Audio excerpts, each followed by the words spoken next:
అందరికీ నమస్కారం. కార్యక్రమం ప్రారంభించే ముందు గురువు గారి పత్రిక గారికి ఒక్కసారి మనం ధన్యవాదాలు చెప్పుకుందాం. గత 101 టాపిక్స్ నుంచి ఒక విషయం మీద మనం చెప్పుకున్నాం. ఏమిటంటే విగ్రహారాధన. ఇది 102వ టాపిక్. ఏంటంటే పత్రిక గారు చెప్పినటువంటి విషయం చాలా అద్భుతమైన విషయం. విగ్రహారాధన వద్దు, ఆత్మారాధనే చేయాలి. సార్ మనకి 3 మూఢనమ్మకాలు, 3 పరమ సత్యాలని చెప్పారు. ఒక్కొక్క సందేశము ఎంతో అంతరార్థంతో కూడుకున్నది. ఎవడైనా సరే లైఫ్లో సక్సెస్ అవ్వాలి అంటే, భూమి మీదకి వచ్చింది సాధించాలి అంటే, గొప్పగా ఎదగాలి అంటే, ఆత్మలమైన మనము ఖచ్చితంగా ఈ మూఢనమ్మకాలు వదలాలి, ఈ పరమ సత్యాలు పట్టుకోవాలి. తప్పదు. ఏమిటి 3 మూఢనమ్మకాలు అంటే, విగ్రహమే దేవుడు అనేది ఒక మూఢనమ్మకం. మాంసం బలాన్ని ఇస్తుంది అనేది ఇంకొక మూఢనమ్మకం. డాక్టర్లు రోగాలను తగ్గిస్తారు అన్నది ఇంకొక మూఢనమ్మకం. ఈ మూడిట్లోంచి బయటపడాలంట పత్రిక గారు. విగ్రహమే దేవుడు అనే భావంలో తరతరాలు కాదు, యుగ యుగాల నుంచి ఉంది. అది ఎవరు మారట్లేదు. కానీ ఆధ్యాత్మికంగా ఆత్మపరంగా ఎదగాలి అంటే ముందు ఇందులోంచి బయటపడాలి. మరి ఇందులోంచి బయటపడాలి అంటే అది బయటపడడం కోసమే ఇప్పుడు మనం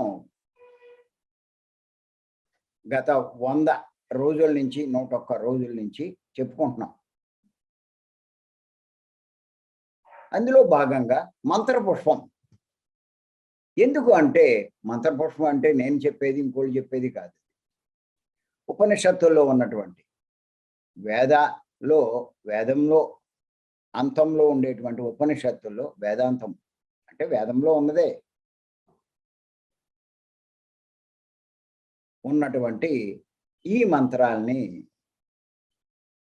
అందరూ ఏం చేస్తున్నారంటే, పూజ అయిపోయాక చదివేసి పూలు అక్కడ ఆ విగ్రహం పాదాల దగ్గర పెట్టి కోరికలు కోరుకుని అక్కడితో సంతృప్తి పడి వెళ్ళిపోతున్నారు.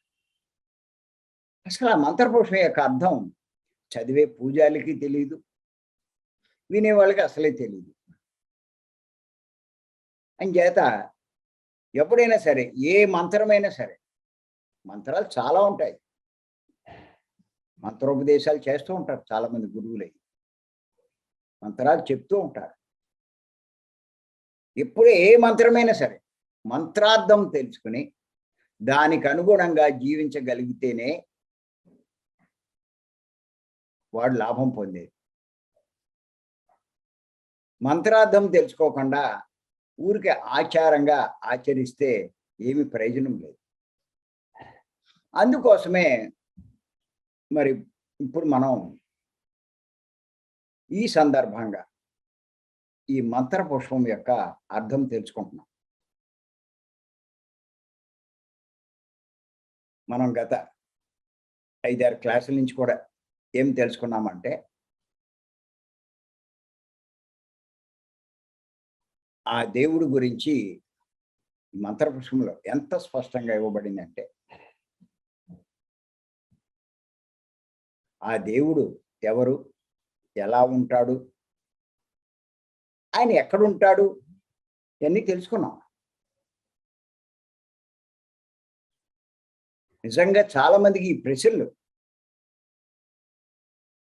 ప్రశ్నలకు ఆన్సర్ కావాలి అంటే, ఎవరినైనా సరే మీరు చెప్పాల్సింది ఏంటంటే, మంత్రపుష్పం యొక్క అర్థం తెలుసుకోండి, దేవుడి గురించి మీకు స్పష్టంగా తెలుస్తుంది అని మనం ధైర్యంగా చెప్పచ్చు.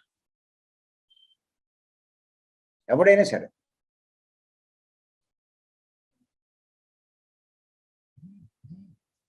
దేవుడు ఎవరు, ఎక్కడుంటాడు, ఎన్ని ప్రశ్నలు వేస్తారో, ఆయన లక్షణాలు ఏంటి, ఇవన్నీ అడుగుతూ ఉంటారు. అవన్నీ ఇప్పటిదాకా మనం ఈ ఎపిసోడ్లు అన్నింటిలో 5-6 ఎపిసోడ్ల నుంచి అవన్నీ మనం తెలుసుకున్నాం. ఆయన చేత ఆయన ఎక్కడున్నాడు అన్న విషయం కూడా చాలా స్పష్టంగా మనం చెప్పుకున్నాం. ఏం చెప్పుకున్నామంటే మానవుని హృదయంలోనే ఆ భగవానుడు ఉన్నాడని సంగతి మనం చెప్పుకున్నాం. ఎక్కడుంటాడు ఇది పెద్ద ప్రశ్న.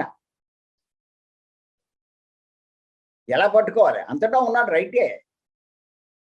అలాంటి ఆయన్ని మనం పట్టుకోవాలంటే ఎలాగా? అంతటా ఉన్నాడు, మానవులందరి హృదయంలోనూ ఉన్నారు, సకల జీవుల హృదయాల్లోనూ ఉన్నాడు. అంచేత తన హృదయంలో ఉన్నటువంటి ఆ భగవంతుణ్ణి మనం పట్టుకోవాల్సిన అవసరం ఉంది. అంతేకాదు, అది ఇప్పుడు దాకా చెప్పుకున్నాం మనం.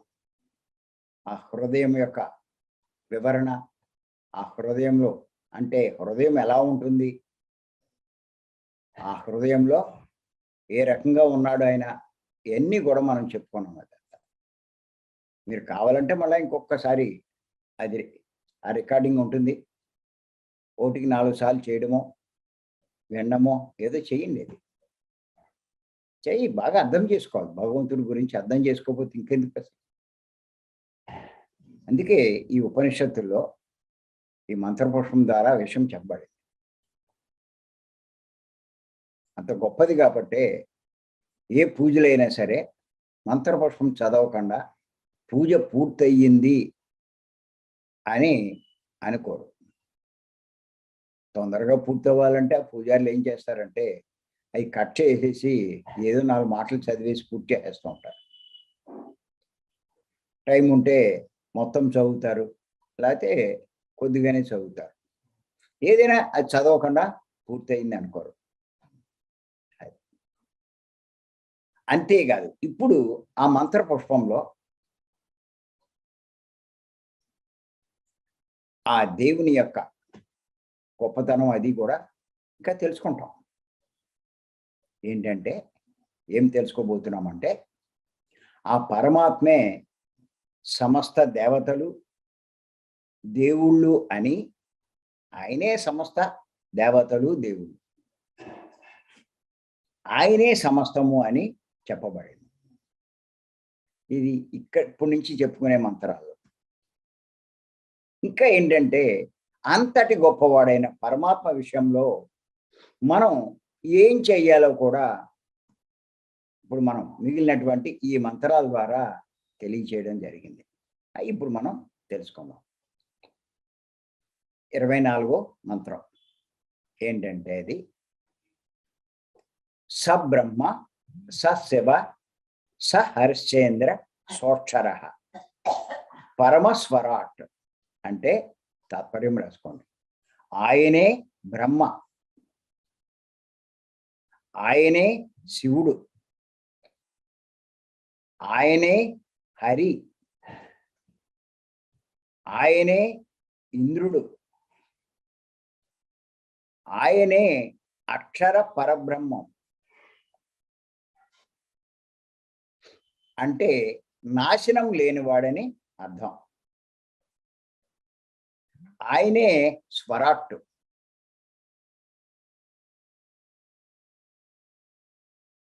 మనము ఇక్కడ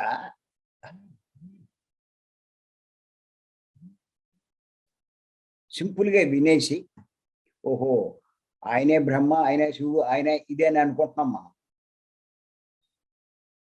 చదివేసుకుని ఆయనే ఇంద్రుడు, ఆయనే దేవతలు, ఆయనే సమస్తము అని అనుకుంటున్నాం. ఆయన గొప్పవాడు అనే ఒక మాట వదిలేస్తున్నాం.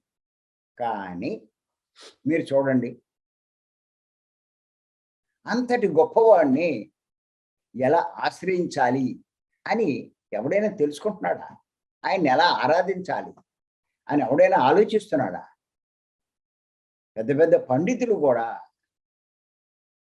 ఊరికే చెప్తారు తప్ప దానికి అర్థం అంతటి గొప్పవాడిని పట్టుకోవాలయ్యా మనం అన్న మాట చెప్పరే. ఇన్ని చెప్పి చివరికి ఏం చెప్తారు అంటే విగ్రహాన్ని పట్టుకోండి, ఓ ప్రతిమని పట్టుకోండి అంటారు. పీఠాధిపతులు కూడా ఆ విగ్రహారాధనలే చేస్తూ ఉంటారు. అభిషేకాలు, పూజలు ఇవన్నీ చేస్తూ ఉంటారు. ఎందుకంటే అవి చేస్తేనే ప్రజల్ని ఆకర్షించగలుగుతారు. ఆ విగ్రహం కాదు మనం పట్టుకోవాల్సింది, ఇంతటి గొప్పవాడైనటువంటి ఆ పరబ్రహ్మను మనం పట్టుకోవాలి అన్నది చెప్పరు.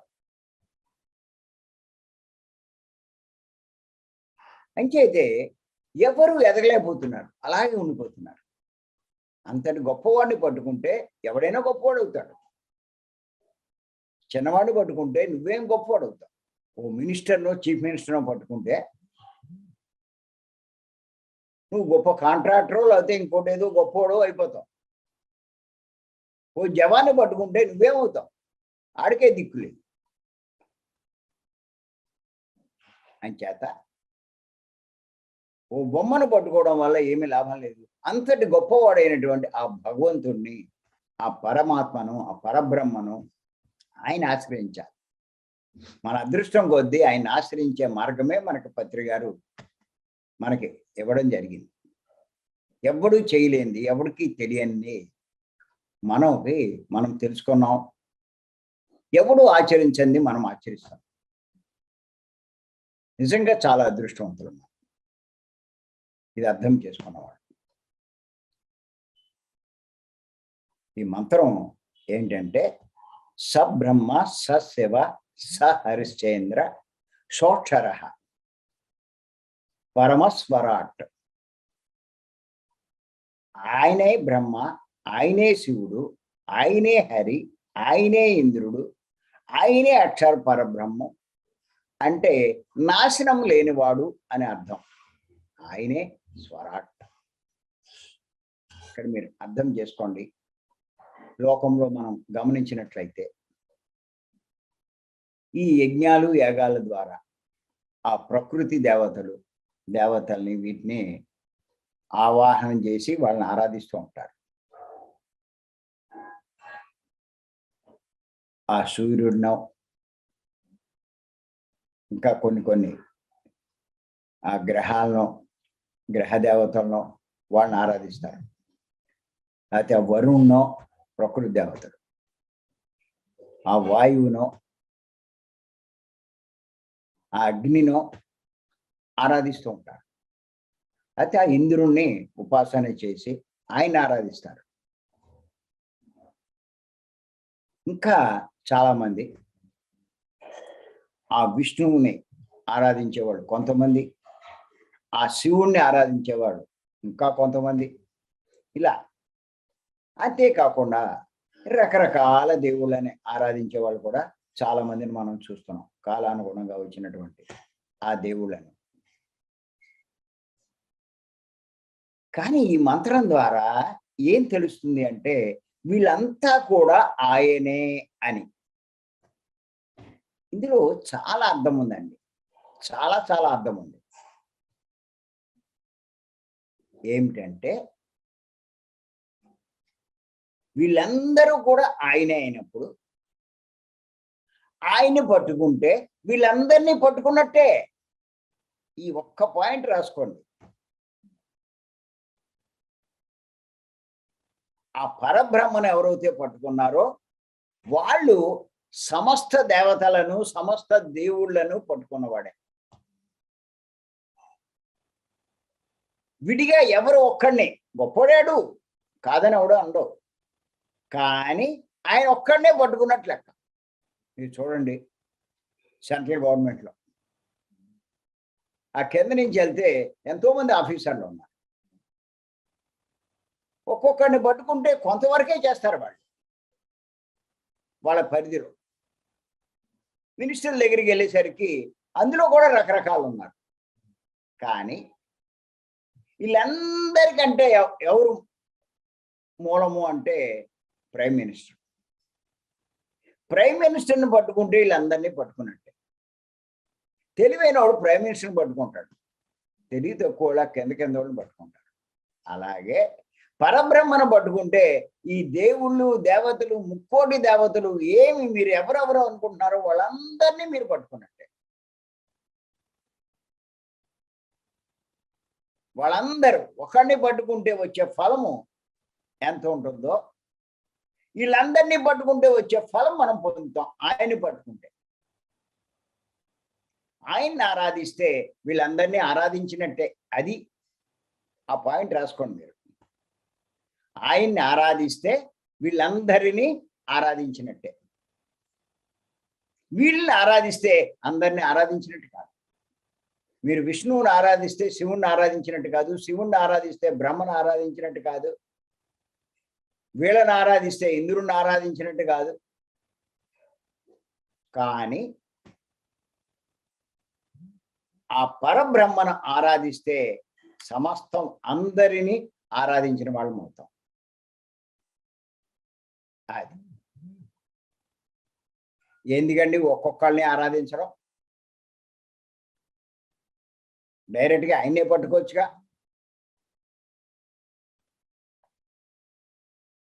అందుకే ఈ యోగ వాసిష్టంలో చెప్పారేనా వశిష్ఠులు వారు స్పష్టంగా ఈ విషయాన్ని.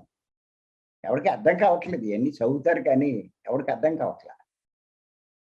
దేవతలను ఆరాధిస్తే ఆ దేవతలు ఇచ్చే ఆ ఫలితం పొందుతారు. యక్షులను ఆరాధించే వాళ్ళు వాళ్ళే పొందుతారు, వాళ్ళ ఇచ్చే పొందగలుగుతారు. కానీ ఆ పరబ్రహ్మను ఆశ్రయించిన వాడు సమస్తము పొందుతాడు. అందుచేత ఏది మహత్తరమైనదో తెలుసుకుని దాన్ని ఆశ్రయించండి అని వశిష్ఠుల వారు ఎంత స్పష్టంగా చెప్పారండి.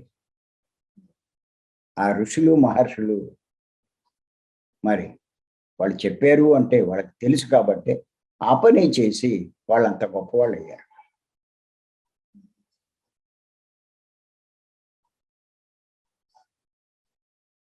భగవద్గీతలో కూడా ఉంది. జతిది నేను నా సొంతంగా ఏం చెప్పట్లా, కాస్త మీ కామన్ సెన్స్ ఉపయోగిస్తే, మీ బుద్ధి బాగా ఉపయోగిస్తే ఇది అర్థమవుతుంది. విడిగా ఒక్కొక్కళ్ళే పట్టుకోవడం కాదు.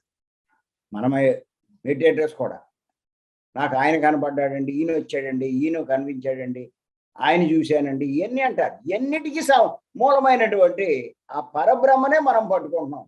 పిచ్చోళ్ళు ఈ కనిపించాడని ఉబ్బిపోతున్నారు వాళ్ళు. ఈ గైడింగ్ మెడిటేషన్లోనూ వాళ్ళు ఒకడు షిర్డీ బాబా కనిపించాడు అంటాడు, ఒకడు బాబాజీ అంటూ ఉంటాడు, ఒకడు శివుడు అంటాడు, ఒకడు సూర్యుడు అంటాడు. పరబ్రహ్మ నుంచి వచ్చిన జ్ఞానమే పరంపరగా ఆ సూర్యుడికి అందరికీ కూడా చెప్పబడింది. ఆయన సొంత జ్ఞానం కాదు. ఆ సూర్యుడిని పట్టుకుని అబ్బో మేము గొప్పవాళ్ళం అనుకుంటాం. నేను ఖచ్చితంగా చెప్తున్నాను, వీళ్ళు కనిపించారు, వాళ్ళు పట్టుకున్నాము, వాళ్ళు వచ్చారు, వీళ్ళు వచ్చారు అనే వాళ్ళందరికంటే కూడా ఎవరైతే ఆ లోపల ఉన్నటువంటి హృదయంలో ఉన్న పరబ్రహ్మను పట్టుకుంటారో శ్వాస మీద ధ్యాస ద్వారా వాడు గొప్పవాడు. గుర్తెట్టుకోండి. ఆ పని మనం చేస్తున్నాం, అందుకే మనం గొప్పవాడు. గైడింగ్ మెడిటేషన్లో ఈ ఆత్మను వదిలేశారండి, మైండ్ దగ్గరే ఉంచేస్తున్నారు. ఆ మనసులో ఎవరిని ఊహిస్తే వాడిని పట్టుకుంటున్నట్లు లెక్క. కానీ మనం మనసు దాటి ఆ పరబ్రహ్మనే పట్టుకుంటున్నాం. ఎంత అదృష్టం అండి మనది.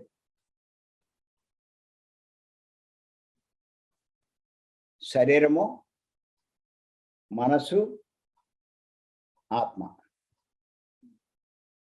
మీరు చూస్తే శరీరం కళ్ళు మూస్తే శరీరం ఉండదు, ఆలోచనలు వస్తాయి. ఇక్కడ అయిపోతున్నారు వాళ్ళు. ఆ మాటలు చెప్తుంటే వీళ్ళు వింటూ ఉంటారు. ఇక్కడ అయిపోతున్నారు. పరబ్రహ్మం దగ్గరికి వెళ్ళట్లేదు, ఆత్మ దగ్గరికి వెళ్ళట్లేదు. ఆత్మే పరబ్రహ్మ, దీని దగ్గరికి వెళ్ళట్లేదు.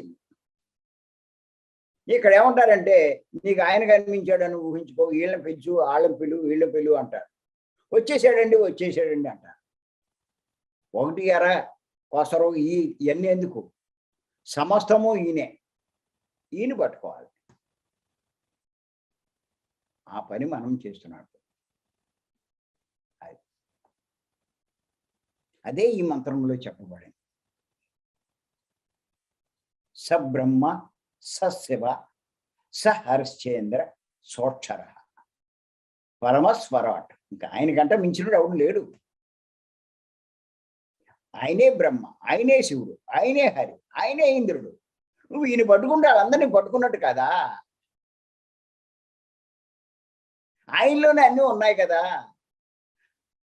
అదే కదా విశ్వరూపంలో చూపించింది కృష్ణుడు వారు.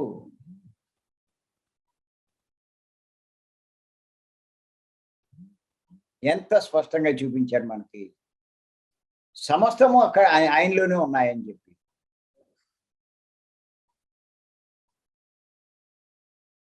గొప్పవాడే, బ్రహ్మ గొప్పవాడే, విష్ణువు గొప్పవాడే, శివుడు గొప్పవాడే. కానీ వీళ్ళందరూ కూడా ఆయనే. ముక్కోటి దేవతలు ఆయనే. సృష్టిలో ఎంతమంది ఉన్నారో అన్నీ ఆయనే.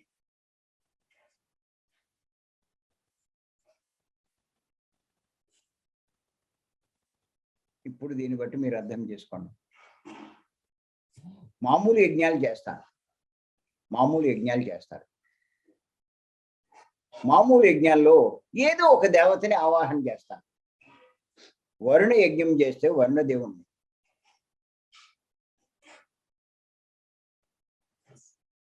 ఇలాగా కొంతమంది అగ్నిని, కొంతమంది వాయువుని, కొంతమంది ఇంద్రుణ్ణి కొన్ని లాభాల కోసం ఆవాహన చేసి ఆ యజ్ఞం చేస్తారు. వాళ్ళు ఏం చేయగలరు? వరుణుడు ఏం చేయగలడు? వర్షాలు ఇస్తాడంతే. ఇంకా అందుకనే ఆయన ఏం చేయగలడు? అగ్ని ఇవ్వగలడా? అగ్నిదేవుడు బాగా. ఈయన పని ఏంటంటే వర్షమే, నీరు. అందుకే ఆయన్నే పట్టుకుంటాడు వర్షాలు కావాలనుకున్నప్పుడు.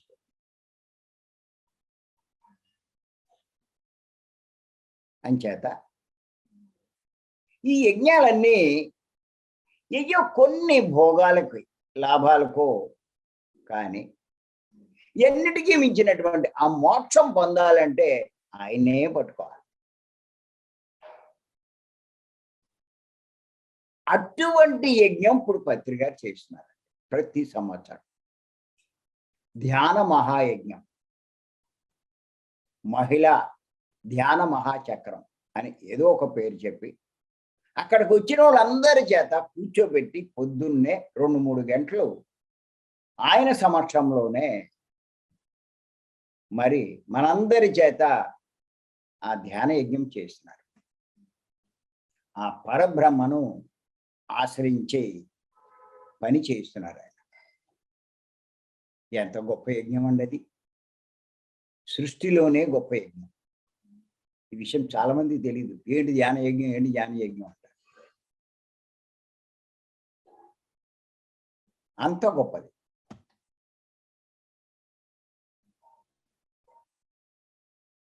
ఎన్ని కోట్ల మంది దేవుళ్ళు, దేవతలు ఎంతమంది ఉన్నారో సృష్టిలో,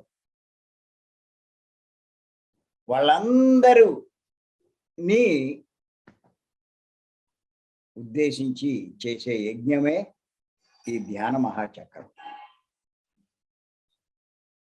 అందులో పాల్గొన్నవాడు కానీ,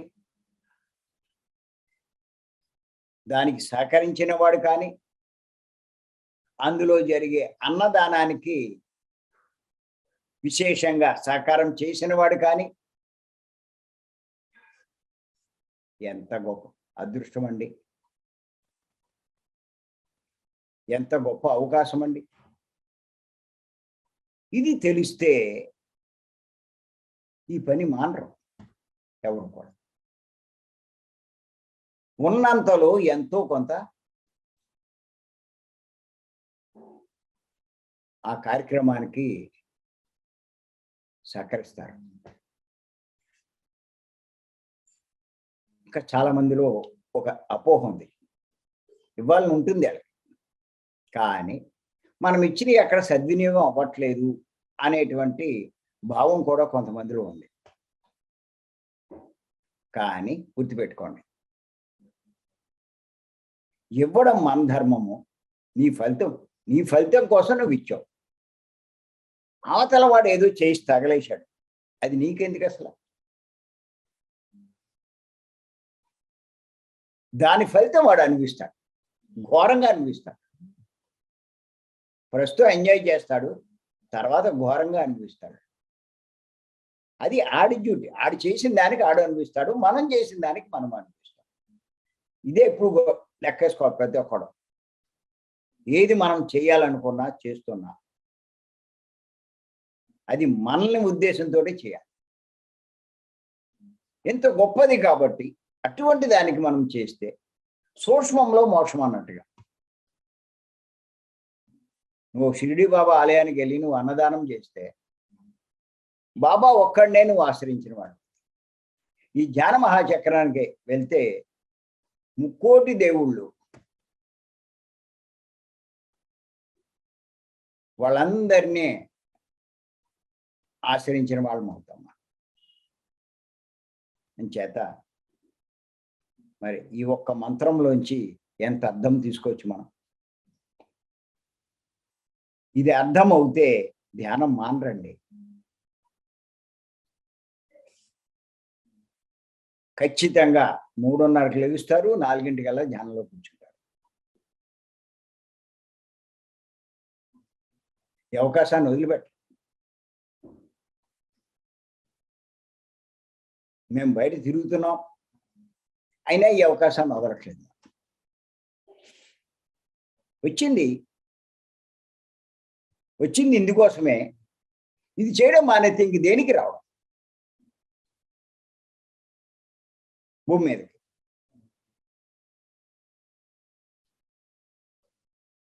అంచేత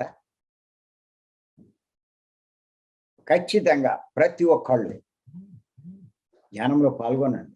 ఇది మామూలు ధ్యానం కాదండి. ఇది ఏదో రోగాల కోసం, కోరికల కోసం ఇది కాదండి. నువ్వు పట్టుకోవాల్సిన వాడిని పట్టుకుంటే పొందవలసిన ఎందుకు పొందవు? చెయ్యవలసింది చేస్తే రావాల్సింది ఆటోమేటిక్గా వస్తుంది. నువ్వు ఎవరినో పట్టుకుంటే ఆయన అంత చేయగలదో అంతే చేస్తాడు. ఇంత గొప్పవాడినే పట్టుకుంటే ఇంకా రానిదంటూ ఏది ఉంటుంది? అందుకే ధ్యానంలో నువ్వు పొందలేదంటూ ఏదీ లేదు. ధ్యానం ద్వారా అక్కడ నీ ఉద్దేశం అల్పమైన కోరికలు. నీకు ఎందుకు అల్పమైన కోరికలు? ఎన్ని కోరికలు తిన్నా మళ్ళీ కొత్తగా పుడతాయి. అది బాగుండాలి, ఇది బాగుండాలి, ఇది బాగుండాలి. అంచేత ఇవన్నీ మనకు అనవసరం. ఎన్నిటికీ మించినటువంటి గొప్ప ఆనందాన్ని